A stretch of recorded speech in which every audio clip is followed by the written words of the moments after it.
Today's topic is integration using trigonometric identities. अगर हमें कभी ऐसे functions like sine squared x या फिर टेंजेंट स्क्वेयर्ड एक्स इनकी अगर हमें इंटीग्रेशन करनी पड़े तो दे लुक सिंपल, बट अगर आप इन्हें डायरेक्टली इंटीग्रेट करने की कोशिश करेंगे so it's not that simple, you will realise, because इनके लिए हमारे पास कोई डायरेक्ट फार्मूला नहीं है। बिकॉज वी नो कि देखें साइन एक्स अगर हमारे पास हो तो हम इसकी इंटीग्रेशन कर सकते हैं, या हमारे पास कोस एक्स हो इसकी इंटीग्रेशन भी हम कर सकते हैं। बट साइन स्क्वेयर्ड एक्स ये डायरेक्टली हमारे पास इंटीग्रेबल नहीं है, तो ऐसी सिचुएशन में हम ट्रिग्नोमेट्रिक आइडेंटिटीज़ को यूज़ करते हैं ताकि हम इस एक्सप्रेशन को डायरेक्टली जो हमारे पास इंटीग्रेबल फंक्शंस हैं उनकी फॉर्म में लिख सकें। तो अब हम कुछ इंपॉर्टेंट आइडेंटिटीज़ देख लेते हैं। फॉर एग्ज़ाम्पल फर्स्ट हमारे पास है साइन स्क्वेयर्ड एक्स, तो ये हमारे पास इक्वल है 1 minus cos 2x divided by 2। अब इसमें आपने याद यही रखना है कि जो आपके पास एंगल है वो आपके पास डबल हो जाएगा, और जब हमारे पास साइन वाली आइडेंटिटी है तो इसमें हमारे पास माइनस का साइन आ रहा है और साथ में हमारे पास डबल एंगल आ रहा है और नीचे हम इसे 2 से डिवाइड कर रहे हैं।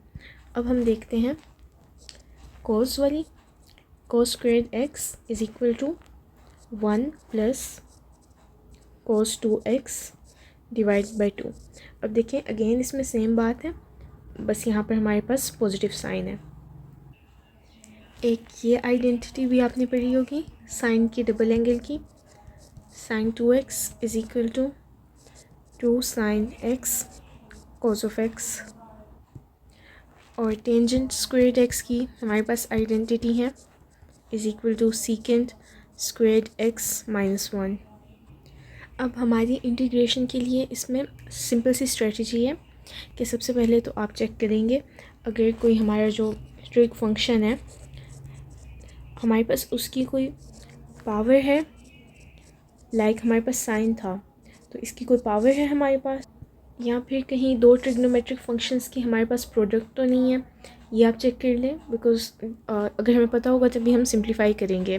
फिर उसके बाद हमारा सेकंड स्टेप है कि आपने किसी भी आइडेंटिटी को यूज़ करके इन्हें सिंप्लीफाई कर लेना है। जो आपने आइडेंटिफाई किया है कि हमारा कॉम्प्लेक्स ट्रिग्नोमेट्रिक फंक्शन है उसको आइडेंटिटीज़ का यूज़ करते हुए सिंप्लीफाई कर लेंगे। थर्ड स्टेप हमारे पास ये है कि इस सिंप्लीफाइड एक्सप्रेशन को हम इंटीग्रेट कर लेंगे। चलिए अब हम इसकी एग्जांपल्स देख लेते हैं। तो फर्स्ट एग्जांपल हमारे पास है साइन स्क्वेयर्ड एक्स की ही हम इंटीग्रेशन देख लेते हैं। तो अब देखें साइन स्क्वेयर्ड एक्स की हमने क्या आइडेंटिटी पढ़ी थी कि हमारे पास sine squared x is equal to 1 minus cos 2x divided by 2। अब इसे आप सब्स्टिट्यूट कर दें अपने इंटीग्रल में, मतलब कि हमने इसकी इंटीग्रेशन करनी है। तो ये 1/2 हमारे पास एक कांस्टेंट मल्टीपल है, इसे हम बाहर लिख लेंगे। अंदर हमारे पास बचेगा 1 माइनस कोस 2x और dx। इसकी हम इंटीग्रेशन कर लेते हैं। अब देखें 1 की हमारे पास अलग से इंटीग्रेशन हो जाएगी और नेगेटिव कोस 2x की अलग से इंटीग्रेशन हो जाएगी। तो हमारे पास आ जाएगा 1/2 और साथ में हमारे पास 1 की इंटीग्रेशन होती है x, माइनस का साइन आ जाएगा, और कोस की इंटीग्रेशन हमें पता है हमारे पास साइन होती है, बट वो हमारे पास कोस x की साइन x होती है। अब यहाँ पर हमारे पास कोस 2x है। देखिए अगर आपने कोस 2x की इंटीग्रेशन करनी है कोस 2x dx, तो यहाँ पर हमारे पास 2x का डेरिवेटिव होना चाहिए। मतलब कि हमारे पास 2x का अगर आप डेरिवेटिव लें तो वो आपके पास 2 आता है। आपके पास टोटल पड़ा होना चाहिए था 2dx, बट हमारे पास सिर्फ यहाँ पर dx पड़ा है, तो 2 हमें खुद से ऐड करना पड़ेगा। तो देखें जब आप यहाँ पर 2 ऐड करेंगे 2dx, तो एक 2 हमें डिवाइड भी करना पड़ेगा पूरे एक्सप्रेशन के साथ। इसे हम ज़रा देख लेते हैं। देखिए यहाँ पर कोस 2x dx है आपके पास, बट आपने इसमें डेरिवेटिव क्योंकि ऐड करना है, तो यहाँ पर हम 2 ऐड कर देंगे और पूरे टर्म के साथ हमारे पास 2 डिवाइड हो जाएगा। बट अब हम इसकी इंटीग्रेशन कर सकते हैं। तो देखें 1/2 ये हमारे पास आ जाएगा x माइनस, अब cos 2x की इंटीग्रेशन हमारे पास होगी sin 2x, और नीचे जो हमने 2 ऐड किया था मतलब कि डिवाइड किया था, और प्लस हमारे पास कांस्टेंट ऑफ इंटीग्रेशन। तो फाइनल आंसर हमारे पास होगा x/2 minus sin 2x/4 plus constant of integration. इसी तरह अब हम एक और एग्जांपल देख लेते हैं।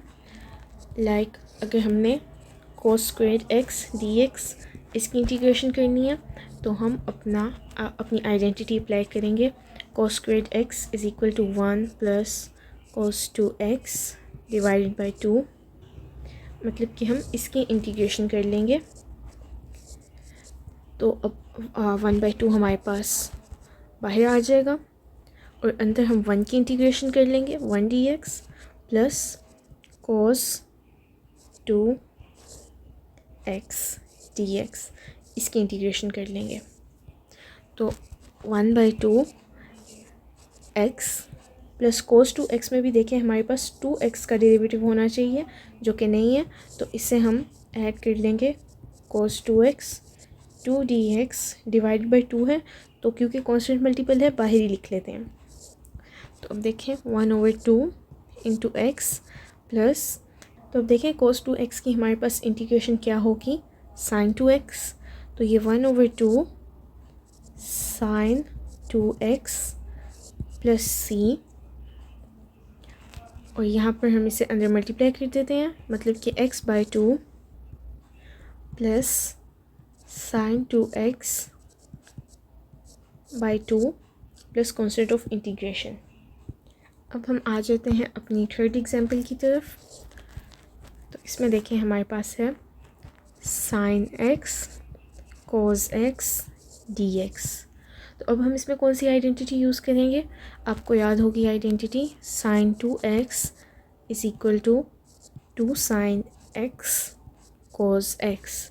तो अब देखें हमारे पास sin x cos x है, तो इसका मतलब है कि हम sin x cos x की जगह पुट कर सकते हैं, sin x cos x इसकी जगह पुट कर सकते हैं sin 2x डिवाइडेड बाई 2। तो ये पुट करेंगे हम और इसकी इंटीग्रेशन कर लेंगे। तो देखिए इसमें भी हमारे पास 1/2 हम बाहर लिख लेंगे और इंटीग्रेशन कर लेंगे sin 2x dx की। तो sin 2x हमारे पास देखिए यहाँ पर हमारे पास अगेन डबल एंगल है, तो हम यहाँ पर sin 2x 2 dx लिखेंगे, और नीचे हमारे पास 1/2 हमने दोबारा कर लिया मल्टीप्लाई, तो इसको हम इन शॉर्ट 1/4 भी लिख सकते हैं। और sin 2x की इंटीग्रेशन हमारे पास होगी negative cos 2x plus constant of integration. तो हमारा फाइनल आंसर है negative cos 2x divided by 4 plus constant of integration. एक और एग्जांपल हम देख लेते हैं। इसमें हमारे पास है integration of tangent squared x dx। तो इसमें हम आइडेंटिटी अपनी यूज़ करेंगे tangent squared x is equal to secant squared x minus 1, मतलब कि अब हम इसकी इंटीग्रेशन कर सकते हैं। तो कर लेते हैं सीकेंट स्क्वायर्ड x की इंटीग्रेशन और हमारे पास 1 की इंटीग्रेशन। तो सीकेंट स्क्वायर x की हमारे पास इंटीग्रेशन होती है टेंजेंट x, और यहाँ पर हमारे पास आ जाएगा माइनस, और 1 की हमारे पास इंटीग्रेशन होती है x plus constant of integration.